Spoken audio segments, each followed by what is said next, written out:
दोस्तों नमस्कार, कैसे हो आप सभी। मैं आपका दोस्त एडवोकेट विक्रम सिंह चौहान।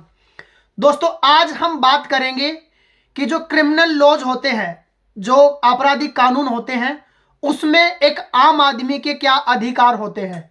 कुछ आपराधिक कानून के बारे में हम लोग डिस्कस करेंगे। इंडिया की अगर मैं मेजर लॉज की बात करूं तो पहले हमारे यहाँ पे आईपीसी होता था, इंडियन पैनल कोड। लेकिन 1 जुलाई सन 2023 से इंडिया के अंदर उसकी जगह आ गया बीएनएस, भारतीय न्याय संहिता। ऐसे ही क्रिमिनल केस की प्रोसेस के लिए सीआरपीसी 1973 होता था और उसकी जगह 2023 में भी आ गया है बीएनएसएस, भारतीय नागरिक सुरक्षा संहिता। और हमारा होता था कि इंडियन एविडेंस एक्ट। उस इंडियन एविडेंस एक्ट की जगह अभी 1 जुलाई 2023 से भारतीय साक्ष्य अधिनियम आ गया है। यानी जो हमारे पुराने मेजर लॉज थे क्रिमिनल से कानून से रिलेटेड, उनकी जगह अभी हमारे न्यू लॉज आ गए हैं, जो कि 1 जुलाई सन 2023 से भारत सरकार ने उसको लागू कर दिया है। तो दोस्तों आज हम कुछ आपराधिक कानून के बारे में बात करेंगे और उसके प्रति एक आम आदमी के क्या राइट्स हैं, क्या अधिकार हैं, उसके बारे में डिस्कस करेंगे।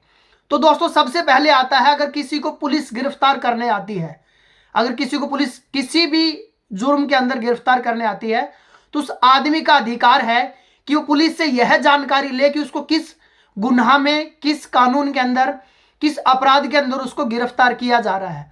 और जब भी उसको गिरफ्तार किया जाता है तो उसके पास राइट्स होता है कि वो सबसे पहले अपनी फैमिली को इन्फॉर्म कर सके कि उसको फला पुलिस स्टेशन से फला पुलिस अधिकारी लेके गया है, ये उनका नाम है और इस पुलिस स्टेशन के अंदर उनको लेके जाया जा रहा है। दूसरा, वो अपने वकील से बात कर सकता है, अपनी फैमिली मेंबर से बात कर सकता है। दूसरा, उसके पास राइट्स है कि गिरफ्तारी के दौरान 24 घंटे के अंदर उसको कोर्ट के अंदर जज के सामने पेश किया जाए। आपने देखा होगा बहुत सारे लोग, पुलिस वाले परेशान करने के लिए किसी व्यक्ति को या तो फ्राइडे की शाम को गिरफ्तार करते हैं। क्यों? कई बार क्या होता है कि सैटरडे और संडे का ऑफ होता है, तो वो लोग 2 दिन तक अपने पास उसको पुलिस हिरासत में रखते हैं और उसको गलत तरीके से परेशान करते हैं। तो आप उनसे पूछ सकते हो या उनको बोल सकते हो कि अभी बीच में 2 दिन की छुट्टी है, मैं परसों खुद आपसे पुलिस स्टेशन में आके, जैसी छुट्टी खत्म होगी मैं खुद आपसे मिल लूंगा। और जैसे पुलिस वाले आपको गिरफ्तार करते हैं, ट्रेवल टाइम को हटाने के बाद विद इन 24 आवर्स आपको कोर्ट के अंदर पेश करने का आपका अधिकार होता है। दूसरा, अगर आपको कोई पुलिस वाला शारीरिक या मानसिक तरीके से प्रताड़ित करता है, आपको परेशान करता है, तो आप उसके लिए कोर्ट में हर्जाने के लिए, मुआवजे के लिए उनके ऊपर केस कर सकते हो, उनको कोई अधिकार नहीं है। तीसरा, आप खुद के खिलाफ आपको गवाही देने के लिए कभी भी प्रेशराइज नहीं किया जा सकता। आपने देखा होगा कई बार पुलिस वाले किसी आदमी को गिरफ्तार करने के बाद उसे पीट के कुछ भी उल्टा सीधा उगलवा लेते हैं, लेकिन पुलिस के सामने दी गई गवाही, पुलिस के सामने दिए गए बयान कोर्ट के अंदर मान्य नहीं होते हैं, क्योंकि जज साहब को भी पता होता है कि प्रेशर में आके पीटने से बचने के लिए आदमी कुछ भी वहां पे हाँ भर लेगा। चाहे उसने सैकड़ों बार पुलिस के सामने अपना गुनाह कबूल कर लिया हो, उनको हाँ बोल दिया हो, अगर उस आदमी ने कोर्ट के अंदर जाके जज साहब के सामने मना कर दिया, तो जो पुलिस के सामने जो गवाही थी वो वैलिड नहीं होगी। नेक्स्ट आता है, अगर किसी लेडीज को गिरफ्तार किया जाता है, तो लेडीज को गिरफ्तार करने का नियम यह होता है कि शाम को सूर्य छिप जाने के बाद और सुबह सूर्य निकलने से पहले किसी लेडीज को गिरफ्तार नहीं किया जा सकता। दूसरा, किसी भी लेडीज को गिरफ्तार करने के लिए साथ में लेडीज पुलिस का साथ में होना जरूरी है, या उसके किसी फैमिली मेंबर का या किसी सामाजिक कार्यकर्ता का साथ में होना जरूरी है। उसके अलावा जब किसी को गिरफ्तार कर लिया जाता है तो उसके पास जो है जमानत पाने का अधिकार होता है, उसके पास राइट्स होता है। वो अग्रिम बेल के लिए भी अपनी अर्जी लगा सकता है, या कोर्ट में कुछ 2 तरह के क्राइम होते हैं, एक बेलेबल होता है, एक नॉन बेलेबल होता है। तो जो बेलेबल क्राइम होता है उसके अंदर पुलिस थाने से ही आपको जमानत मिल जाती है। आप अपने किसी फैमिली मेंबर को या किसी गांव के मौजूद व्यक्ति को वहां ले जाके अपनी जमानत आप करा सकते हो। जो नॉन बेलेबल ऑफेंस होता है उसके लिए आप कोर्ट में मजिस्ट्रेट के सामने या जज साहब के सामने अपना अर्जी लगा के वहां से आप अपनी जमानत ले सकते हो। उसके अलावा आपको राइट टू फेयर ट्रायल का अधिकार होता है, उचित सुनवाई हो, उचित कार्रवाई हो, उसके लिए आपको वकील करने का अधिकार होता है।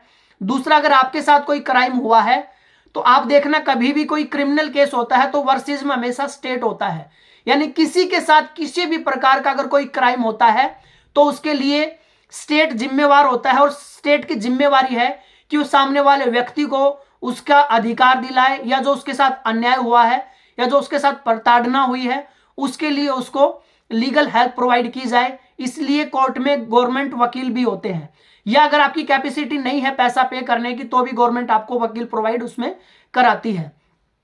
जब तक किसी व्यक्ति का गुनाह साबित नहीं हो जाता तब तक उसको क्रिमिनल नहीं कहा जा सकता। आपने देखा होगा बहुत सारी जगह पे जब बहुत सारे लोगों को गिरफ्तार किया जाता है तो वो अपने मुंह के ऊपर कोई मफलर, कोई मास्क या कोई कपड़ा बांध लेते हैं ताकि समाज के अंदर उनके प्रति कोई गलत धारणा लोगों के मन में ना बने, क्योंकि कानून की नजर में सब लोग समान हैं।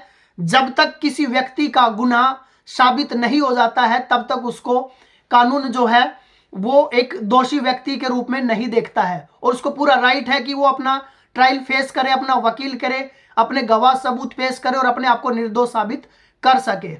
उसके अलावा अगर उसको किसी केस में मान लीजिए जो अपना सेशन कोर्ट से या हाई कोर्ट से उसको लगता है कि मेरे साथ अन्याय हुआ है, मुझे सही तरीके से मेरी सुनवाई नहीं की गई है, तो वो हाई कोर्ट में जो अपना सेशन कोर्ट होता है उसकी अपील हाई कोर्ट में कर सकता है, या हाई कोर्ट में उसको लगता है कि उसके साथ सही न्याय नहीं हुआ है तो उसके लिए वो सुप्रीम कोर्ट में भी जा सकता है।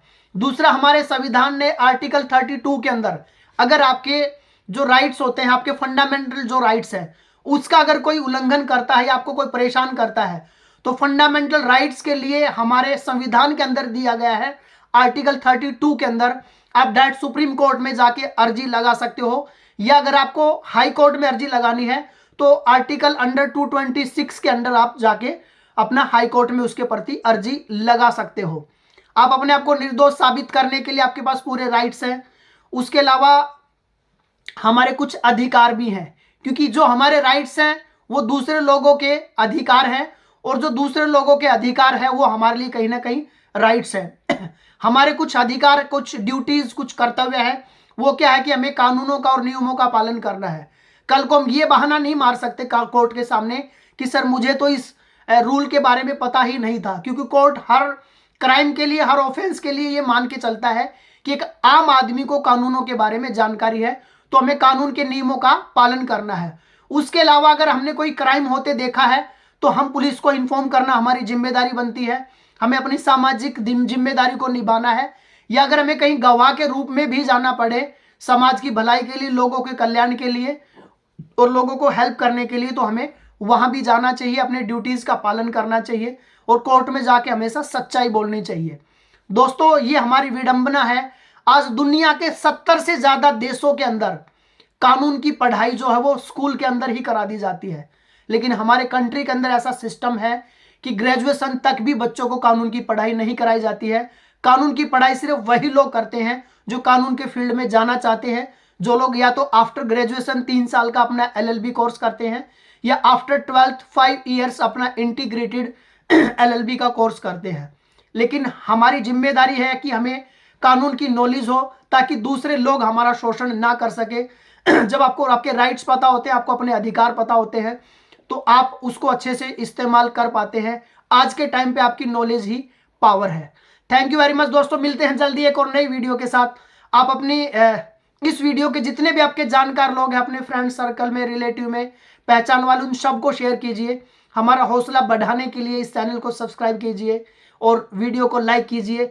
नेक्स्ट वीडियो आप किस टॉपिक पे चाहते हैं आप नीचे कमेंट बॉक्स में लिख सकते हैं, उस टॉपिक पे हम आपके लिए डिटेल में वीडियो लेके आएंगे। तब तक आप सभी साथियों का दिल की गहराइयों से बहुत बहुत धन्यवाद। जय हिंद, जय भारत, वंदे मातरम। Thank you very much. Thank you.